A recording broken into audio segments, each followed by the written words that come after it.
Bonsoir, 2 milliards pour une paire de baskets. Bernard Tapie a vendu à ce prix ce qu'il appelait l'affaire de sa vie. Adidas, il a d'ailleurs décidé de rayer de sa vie le mot affaire. Il le remplace par un autre mot politique auquel il va désormais se consacrer. Le ministre de la Ville n'est plus intéressé que par la gestion de la cité. Mais les conditions de vente d'Adidas provoquent la colère de l'opposition. Elle proteste contre l'attitude de certains groupes nationalisés qui entrent dans le capital de la firme. Le RPR et l'UDF accusent le gouvernement d'avoir aidé de cette façon Bernard Tapie. Jean-Pierre Métivet. L'adieu définitif de Bernard Tapie aux affaires, ce devait être aujourd'hui, avec la vente du groupe Adidas pour 2 milliards de francs. En fait de clarification, c'est une salve de critiques politiques qui accueille ce retrait. Raison de la polémique, 3 entreprises françaises nationalisées, le Crédit Lyonnais, les AGF et l'UAP, détiennent désormais la plus grosse part d'Adidas, 42% des actions. Dès hier, l'opposition réclamait une commission d'enquête parlementaire sur l'utilisation de l'argent public. Il y avait Vibrachoc qui a été racheté par CGE Alstom à une certaine période. Il y a eu ensuite Yves Saint Laurent racheté par Sanofi. Et puis maintenant, on assiste au projet de rachat d'Adidas qu'une société privée qui avait toute sa liberté d'appréciation a trouvé il y a quelques mois suffisamment mauvaise comme affaire pour ne pas l'acheter. Mais ça ne rebute pas apparemment le Crédit Lyonnais et les AGF. Alors bon, très bien, il faudra y voir clair. Je trouve en particulier indécent qu'un ministre en exercice puisse bénéficier d'une telle faveur de la part de 3 entreprises nationalisées, le Crédit Lyonnais, les AGF et l'UAP, pour constituer le noyau dur qui va racheter Adidas. Je ne crois pas que d'autres chefs d'entreprise pourraient bénéficier de la même faveur. Mauvaise querelle politique, substance l'intéressé ce soir à Marseille. Simple procès d'intention. Apparemment, Daubert aurait préféré que je ne fasse qu'Adidas et pas de politique. Vous dites que les banques nationalisées ont aidé certains groupes. Bon, si on regarde les groupes, c'est Tapie, proche du gouvernement, plus que ministre, et c'est Berger, qui passe pas pour un homme de droit. Pinault, Lagardère, Arnaud, Bolloré, vous en voulez d'autres? Ils sont dans tous les capitals de ces gens-là. L'affaire, elle vit depuis 3 ans, elle a ses règles de vie, elle a son manager, c'est Gilberte Beau, qui est une femme de qualité, en qui je fais toute confiance. C'est elle qui a choisi de faire le tour de table comme elle l'a fait. Et ceux qui ont acheté, ils ont acheté indépendamment du fait que j'étais ou pas ministre. Alors, dès que les autorités allemandes auront donné leur feu vert, la cession d'Adidas sera officielle. Et une éventuelle commission d'enquête parlementaire n'aurait certainement pas le pouvoir de faire annuler la vente de la firme aux 3 bandes. Philippe Sassier, sur quoi se fonde le soupçon de l'opposition? Écoutez, l'opposition, Paul, mais elle n'est pas la seule, s'étonne qu'à un mois des élections, 3 groupes publics se portent acquéreurs d'une partie du capital d'Adidas, une entreprise qui a été sur le marché depuis plusieurs mois et qui n'excitait pas les convoitises puisque l'anglais candidat à son rachat avait déclaré forfait. C'est parce que la livre ABC avait claironné Bernard Tapie à l'époque.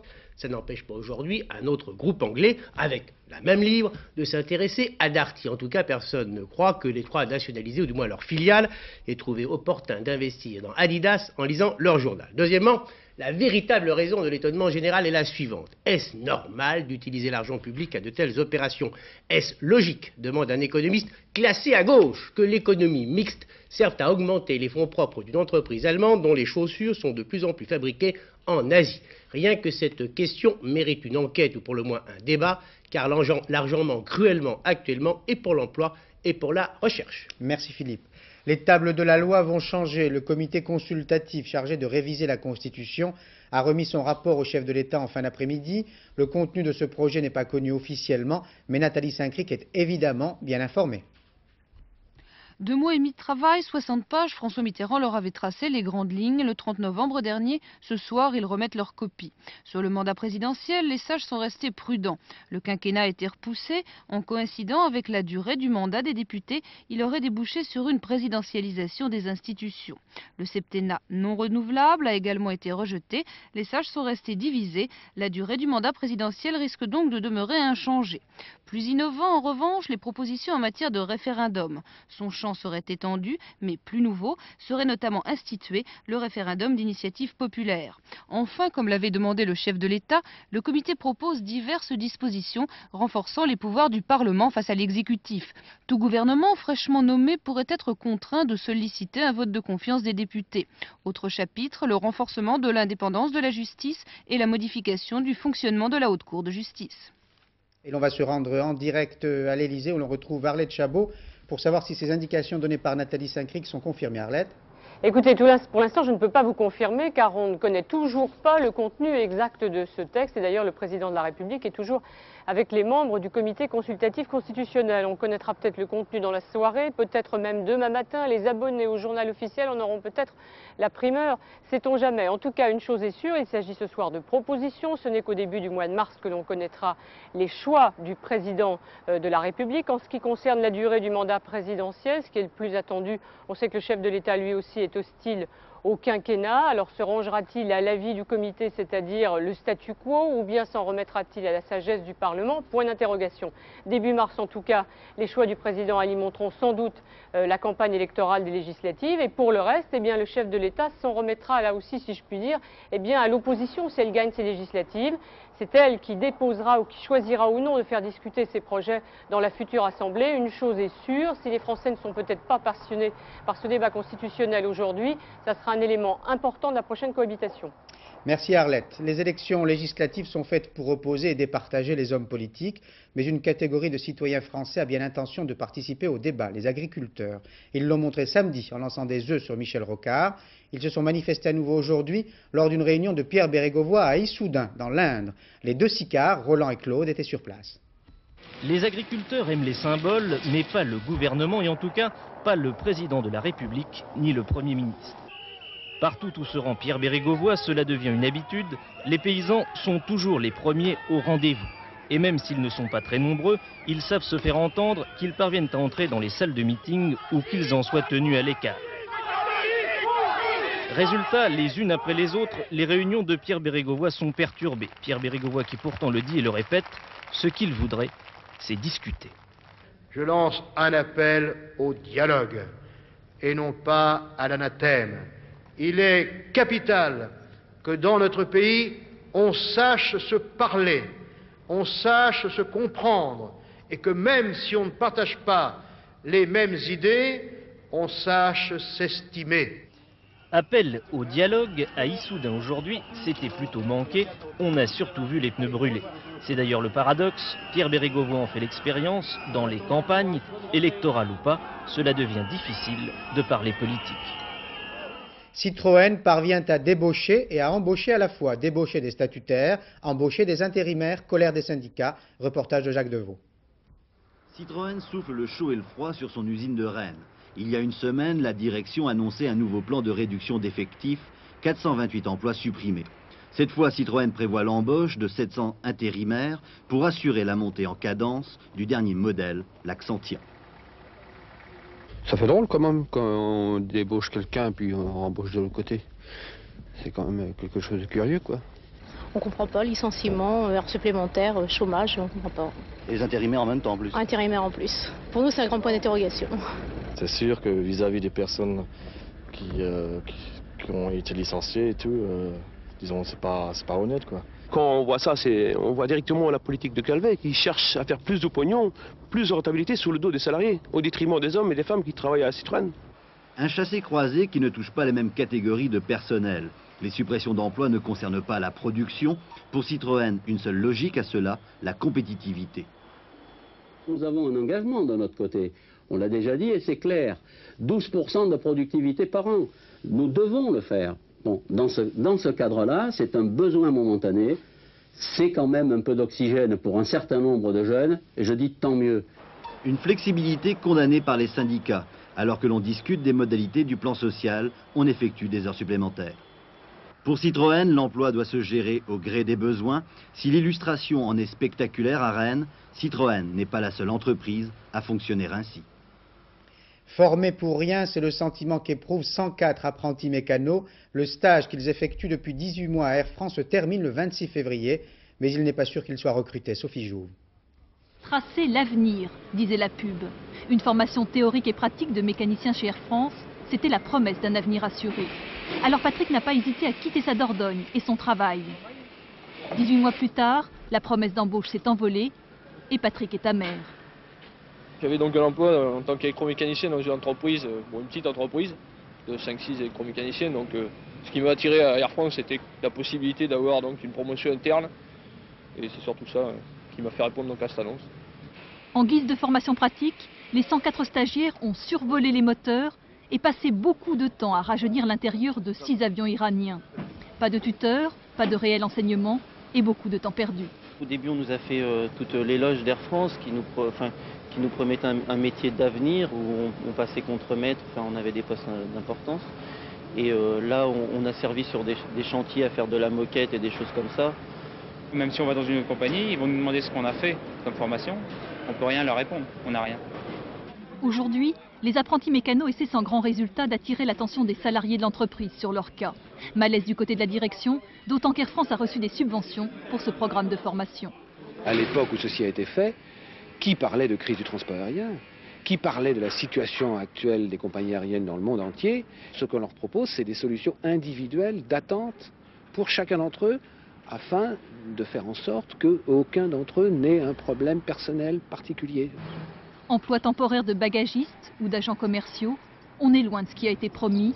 Un bel espoir qui se termine en queue de poisson. La vente des 436 chars Leclerc aux Émirats Arabes Unis constitue une victoire pour la technologie française, mais aussi pour l'emploi. Giat Industries est assuré de faire tourner ses usines à Roanne, à Bourges, à Saint-Étienne, à Toulouse et à Tarbes, où se sont rendus Sandrine Meurck et Olivier Combe. À Tarbes, où l'on compte presque un arsenaliste par famille, et dans les autres usines du GIAT, la signature de ce contrat redonne un coup de fouet à une industrie qui bat de l'aile. 436 chars, c'est 5 millions d'heures de travail réparties sur 5 ans pour 650 personnes, 30 milliards de francs qui iront renflouer une trésorerie au plus mal, et une réputation de savoir-faire qui devrait attirer d'autres clients. Pour donner un ordre de grandeur à l'échelle du terroir, c'est l'équivalent de 60 Airbus 340. À l'usine de Tarbes, où l'on fabrique les tourelles du char qui supportent le système de tir du blindé, on crie victoire avec modération. Il ne résout pas tous nos problèmes, mais nous permet de passer, je dirais, à côté du pire qui aurait pu se produire si nous avions eu un échec sur ces contrats d'exportation de notre matériel. L'industrie de l'armement français, en concurrence avec la Grande-Bretagne et les États-Unis, a donc gagné un pari économique et technologique.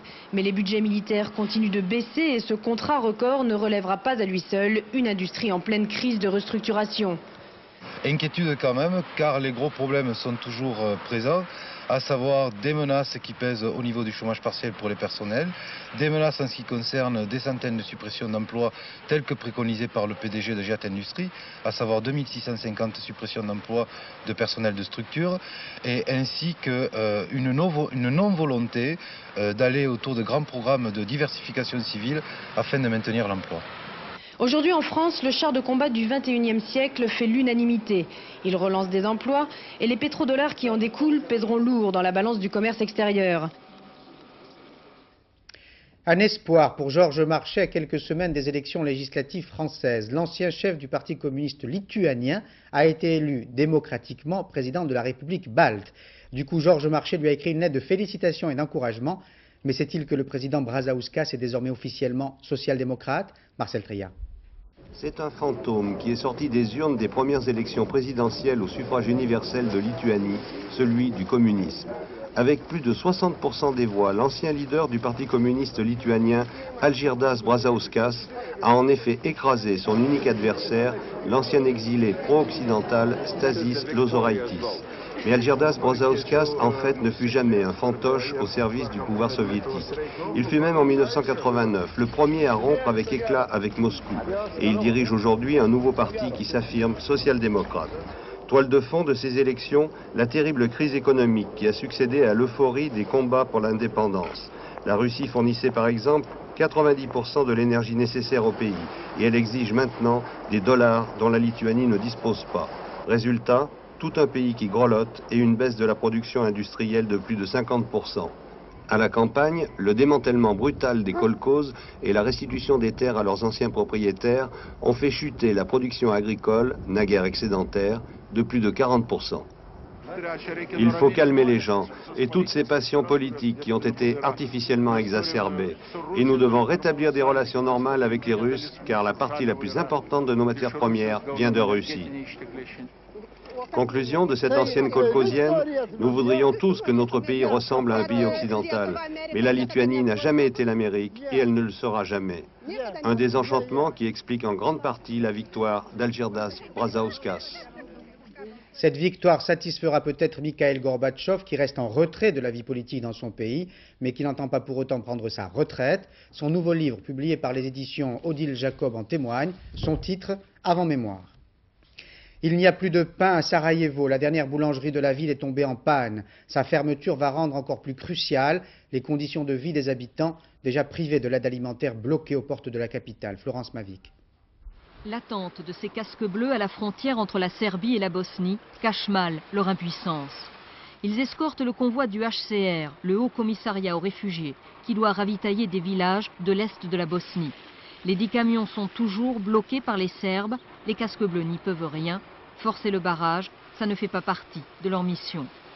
Bien qu'un accord ait été en principe conclu entre le gouvernement bosniaque et les Serbes, les commandants locaux sur le terrain affirment ne pas avoir reçu d'autorisation pour laisser passer le convoi. Mais derrière ce prétexte se dissimulent des intérêts stratégiques et économiques. En effet, l'Est de la Bosnie doit revenir aux musulmans selon le plan de paix établi lors de la conférence de Genève. Ce qu'acceptent mal les Serbes. De violents combats se sont déroulés toute la journée sur la plupart des fronts. Arrivé hier à Sarajevo, le ministre de la Santé Bernard Kouchner a obtenu des 3 parties un accord pour un échange de 212 prisonniers. Mais tant que les populations de l'Est ne sont pas ravitaillées, les autorités bosniaques maintiennent le boycott de l'aide à Sarajevo. Décision désespérée que tentent de fléchir les diplomates occidentaux, décision extrême qui n'est pas toujours comprise par les habitants, à qui l'on a annoncé aujourd'hui que la dernière boulangerie de Sarajevo avait éteint ses fours. Il n'y a plus de fioul. Le général libanais Michel Aoun a une nouvelle maison. L'ancien Premier ministre libanais a quitté la Provence pour la Seine-et-Marne. Un voyage discret et sans encombre grâce aux hommes du RAID, sécurité oblige. Mais le général Aoun devra cohabiter avec des voisins grognons. Christophe Tortora, Jean-Louis Melin. Les CRS, qui gardent le général Aoun, vont devoir s'habituer à marcher dans la boue. Un changement pour eux, qui avaient l'habitude du soleil de Marseille. L'ancien Premier ministre libanais est depuis ce matin dans sa nouvelle demeure de Seine-et-Marne. À son arrivée à la haute maison, Michel Aoun a pu s'apercevoir en lisant ses pancartes qu'il n'était pas vraiment le bienvenu. Sa présence, ce déploiement impressionnant de mesures de sécurité, inquiète les 200 habitants de ce bourg, jusque-là très calme. On était aussi tranquille avant, hein, croyez-moi. On est dans une petite commune, quoi, il y a 205 habitants. Vous voulez acheter un paquet de cigarettes, il faut faire 15 km. Hein, on était vraiment isolés, peinards, tranquille, quoi. Peinard, M. Costa ne le sera plus. Il a un mur mitoyen avec la propriété dans laquelle vit le général, des caméras surveillant en permanence son jardin. La maison a été à vendre, moi c'est trop grand pour moi. Je vais avoir 70 ans. Et alors l'acheteur s'est récusé? C'est l'acheteur s'est récusé, absolument. Je l'ai dit aux voisins d'ailleurs, ils sont au courant. C'était un préjudice pour nous, quoi. Bon, maintenant, on m'a dit c'est la raison d'État. Réponse qui se veut rassurante du général Aoun joint cet après-midi. S'il n'y a jamais danger, ça me concerne. Et les moyens qui pourront être utilisés contre moi, je crois, sont à effet limité, ils ne sont pas à effet destructif, à moyen collectif. Michel Aoun souhaitait se rapprocher de Paris pour vivre aux côtés de ses 2 filles et de l'importante communauté libanaise présente dans la région. L'information évolue dans ce journal. Au tout début, nous vous donnions quelques indications non confirmées sur le projet de révision de la Constitution française proposé par le comité consultatif qui a été reçu par le chef de l'État. En fait partie Alain Lancelot, que nous allons retrouver en direct de l'Élysée. Merci de répondre à nos questions. On compte sur vous pour savoir. Alors, qu'avez-vous proposé sur la durée du mandat d'abord? La durée des mandats, nous ne nous sommes pas mis d'accord. C'est un des rares points sur lesquels il n'y a pas eu d'accord dans le comité. Il y en a qui préfèrent le septennat comme aujourd'hui, d'autres qui préfèrent le quinquennat. Je suis de ceux-là. Il y a deux conceptions de la présidence de la République derrière cela. Ou un président arbitre ou un président actif. Nous n'avons pas pu trancher. Alors ça veut dire quoi? Ça veut dire que vous proposez quoi au président? Le septennat toujours renouvelable? À l'heure actuelle, c'est sans doute ce qui est la proposition majoritaire, mais à peine, dans notre comité. Elle semble vous décevoir. Moi, ça me déçoit un peu personnellement parce que je crois que ça ne réglera pas du tout les problèmes tels que ceux que nous connaissons avec la cohabitation. Mais l'opinion publique va être déçue, enfin les Français vont être déçus. Ils s'attendaient à un quinquennat ou au mandat de 6 ans. Je ne suis pas sûr que le président ait encore fait son choix. Il nous le dira dans 8 jours. Alors, il y a d'autres problèmes, n'est-ce pas? C'est que nous nous sommes mis d'accord sur des choses plus importantes aussi. Allez-y, donc sur les pouvoirs du Parlement. Par exemple, sur les renforcements du pouvoir du citoyen, un référendum d'initiative minoritaire, la possibilité pour les citoyens de saisir le Conseil constitutionnel. Et puis nous renforçons les pouvoirs du Parlement. Nous donnons au Parlement une seule session pendant toute l'année. Nous donnons au Premier ministre l'obligation de se présenter devant l'Assemblée nationale juste après avoir été nommé dans les 15 jours. Ce sont des éléments importants. Possibilité de créer une commission d'enquête par l'opposition à l'Assemblée, ça aussi c'est important. Alors Alain Lancelot, vous avez donc rencontré, je l'ai dit, le chef de l'État. Que vous a-t-il dit? Qu'est-ce qui retient de vos suggestions, même si entre vous, vous n'êtes pas d'accord? Eh bien oui, je crois qu'il a été intéressé par ce que nous lui avons fait. En tout cas, il a eu la courtoisie de nous le dire et il a décidé de présenter un projet de loi qui sera sans doute présenté devant le Sénat avant la fin du mandat de l'Assemblée nationale actuelle. C'est-à-dire, en réalité, dans les 15 jours, un projet de loi sera discuté en Conseil des ministres et sera déposé devant le Sénat. Allez, l'intuition à la fois du sage et du politologue sur la durée du mandat, que va-t-il retenir, à votre avis? Peut-être se coupera-t-il la petite poire en deux avec 6 ans comme il l'avait laissé entendre. Personnellement, je préférerais 5. Allez, 6 ans renouvelables ou pas? Oh, ce sera sûrement renouvelable. Merci beaucoup Alain Lancelot pour ces précisions données dans notre journal. Merci à vous. Bonsoir. La villa de Bidart dans les Pyrénées-Atlantiques semblait tranquille, mais il y avait dans son sous-sol des grenades, des pistolets mitrailleurs, des explosifs. C'était en fait une fabrique d'armes de l'organisation séparatiste basque ETA Militaire. Reportage de Philippe Etcheverry et Claude Sampère. Une découverte exceptionnelle. Pour la première fois, les policiers ont trouvé sur le sol français, dans cette villa précisément, à Bidart, une fabrique d'armes de l'organisation séparatiste basque ETA.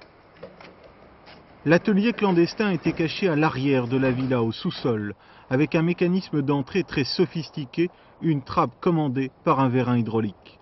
À l'intérieur, les enquêteurs ont trouvé de grandes quantités d'explosifs et tout un matériel qui servait à la fabrication de pistolets mitrailleurs. Selon les policiers, il faudra plusieurs jours pour réaliser l'inventaire exact de cette découverte. 3 personnes ont également été interpellées, notamment le propriétaire de la villa, un Français, Pierre Fagan, un ingénieur de l'usine d'assaut de Biarritz. Il s'agit de toute évidence d'un nouveau coup dur porté à l'ETA grâce à la coopération policière franco-espagnole. En mars dernier, dans une villa voisine, les policiers avaient interpellé les chefs présumés de l'organisation, notamment un dénommé Artapalo. La découverte de cette fabrique d'armes intervient en tout cas à un moment où de plus en plus de voix s'élèvent au sein même de l'ETA en faveur de l'abandon de la lutte armée. Réformée pour 2500 francs, c'est la combine dont certains appelés avaient profité en 86 au centre de sélection de Blois. Pour cette somme, ils avaient droit à une fiche médicale maquillée. Procès, Maryse Burgot.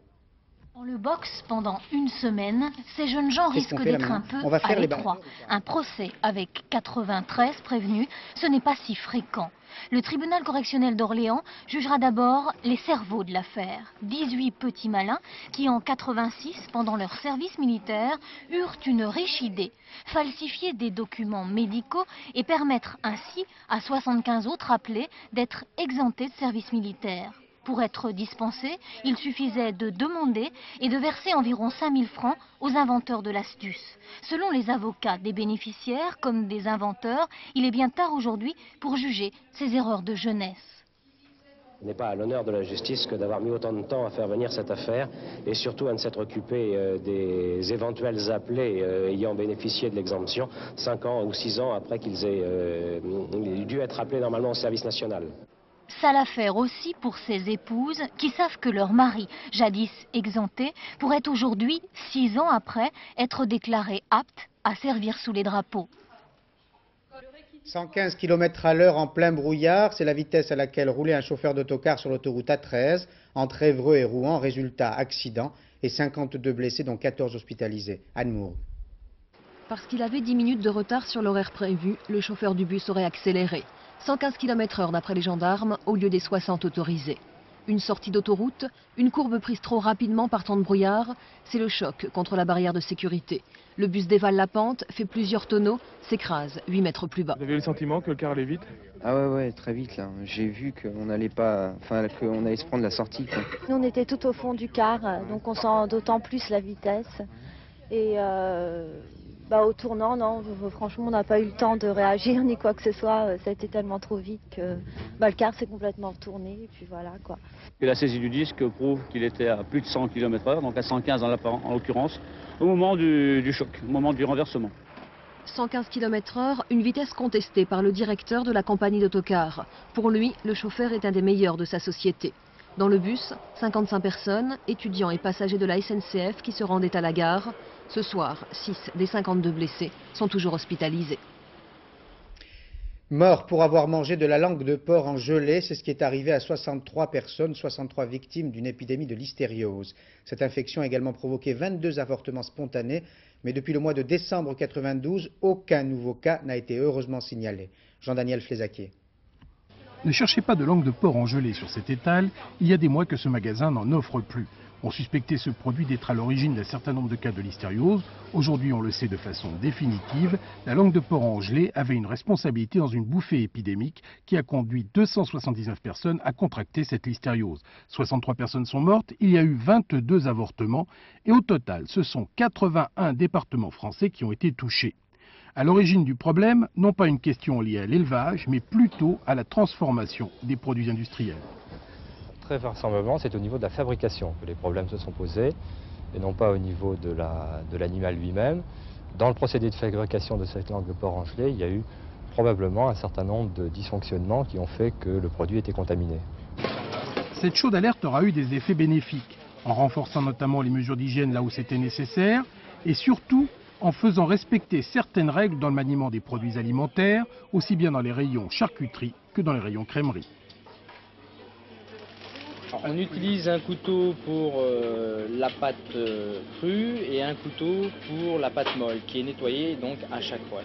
Et en charcuterie, est-ce qu'on peut par exemple couper du bœuf avec le même couteau que le porc? Non, pas du tout. Donc un couteau, on peut utiliser le même couteau, mais il doit être nettoyé avant.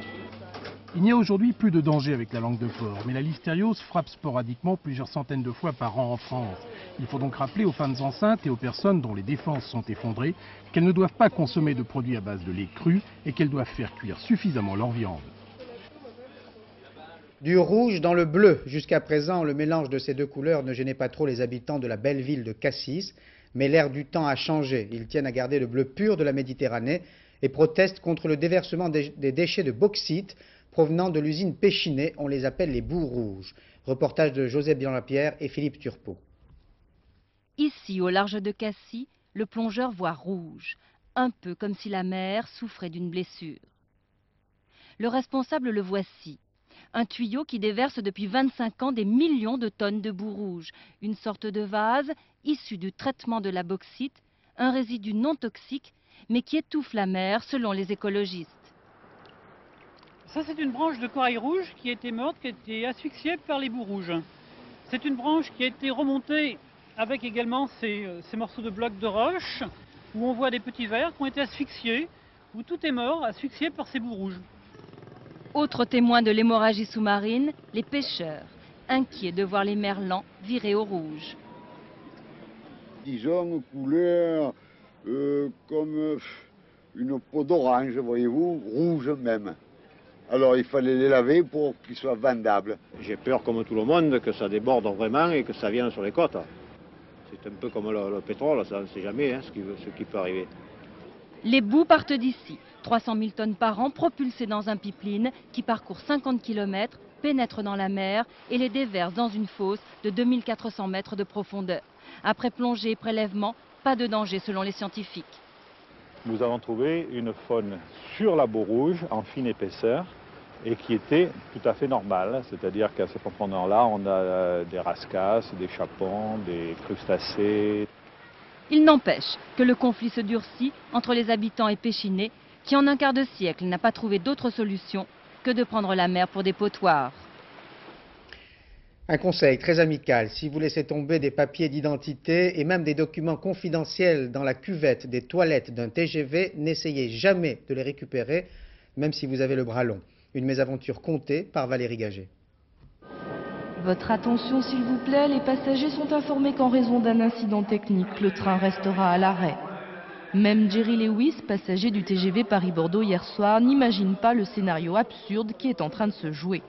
L'homme qui descend laborieusement sur cette image porte au bras l'objet de son infortune, la cuvette des WC du train. En voulant récupérer ses papiers tombés dans les toilettes, il s'est coincé le bras dans le siphon. Pour le délivrer, il a d'abord fallu décrocher le bloc et puis opérer sur le quai en décortiquant morceau par morceau ce WC chimique et tenace. Le malheureux a été hospitalisé à Tours, il récupère. Les passagers ont eu un autre train, des WC tout neufs et 2 heures de retard. Quant à Jerry, les bras lui en sont tombés. Les Martiens n'existent pas, on le sait, on croit le savoir, mais ce qu'on sait aussi, c'est qu'il s'est passé quelque chose sur la planète rouge. De l'eau a coulé un jour, les sillons qu'elle a tracés le démontrent, cette eau se trouverait en principe sous terre, je veux dire sous Mars. Qu'est-elle devenue? C'est l'un des mystères que François de Closet tentera de percer ce soir sur France 2. Bien sûr, ce document, réalisé à partir des données de la mission Viking, vous percevez les conséquences du ruissellement de l'eau à la surface de la planète Mars. Lorsque cette eau s'est répandue, elle a creusé d'immenses systèmes de rivières et de fleuves. Ces systèmes se sont organisés avec des affluents. Et par exemple, dans cette région, l'Amazone aurait à peu près la dimension de cet affluent. Une autre indication de l'existence d'eau liquide sur cette planète, c'est ce que l'on peut observer sur cette carte, où vous percevez des îlots qui sont isolés au centre d'un complexe de rivières qui s'étendait sur une centaine de kilomètres de largeur. Une autre conséquence de l'existence de l'eau liquide sur Mars, eh bien c'est le creusement d'un immense système de canyon, le Valles Marineris. Ce canyon est le résultat combiné de failles et de l'érosion provoquée par l'eau. Et même sur le fond du canyon, on trouve des accumulations qui sont le résultat de cette érosion due à l'eau. Original, la fille joue le rôle de la mère, et quand la fille s'appelle Géraldine Chaplin, à qui pense-t-on? Au fils, naturellement, Charlot. Le film sur l'homme le plus célèbre du cinéma sort après-demain. Nicole Cornu-Langlois a rencontré la fille-mère. Entre Géraldine, actrice, fille de Charlot, et Anna, mère de Charlot, chanteuse de music-hall, la complicité d'un rôle pathétique. L'évocation d'une grand-mère que Géraldine n'a pas connue.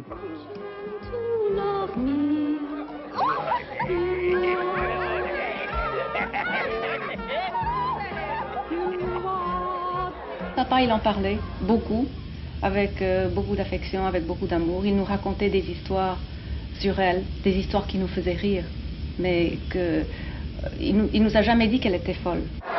Sa mère, elle commençait à dégringoler et elle perdait la voix et un peu la tête. Et c'est lui qui, avec un énorme sens de responsabilité, est parti, et une grande joie aussi, est parti sur scène. What's your name, sonny? Charles. Charles. Charles what? Charles Chaplin.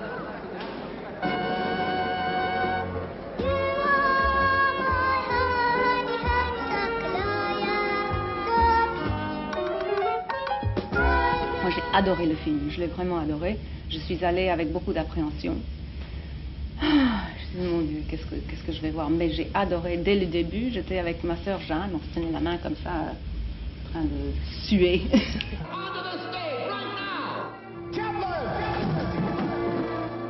What do I do? Cut it. No, wait, hold it. I'll keep it going. Il y a ce côté mélancolique que comme père, il ne nous montrait pas, mais que je suis sûre, après avoir vu le film, du moins j'aime penser que ça existait, que c'était comme ça. Parce que vous avez le souvenir de quelqu'un de beaucoup gay. plus gai, Ouais. beaucoup plus gai, beaucoup moins tourmenté. Mais je pense que ça c'était l'image qu'il donnait devant ses enfants.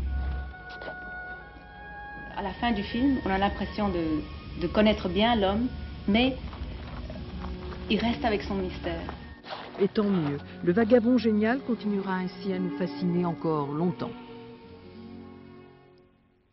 Dans quelques instants, Sophie Davant vous dira que le temps se gade, mais son beau sourire vous consolera. Puis à 20h50, Gilles Schneider présentera une nouvelle émission de France 2, État des lieux. Elle sera consacrée au logement. À 22h20, François de Closet et Claude Carré tenteront d'élucider les nouveaux mystères de Mars. Et avant le cercle de minuit, Catherine Sellac vous présentera à 23h35 le dernier journal. Enfin, demain matin à 7h50, Daniel Duigou recevra dans les 4 vérités Dominique Voynet, porte-parole des Verts. Bonne soirée sur France 2. À demain 20h. Bonsoir.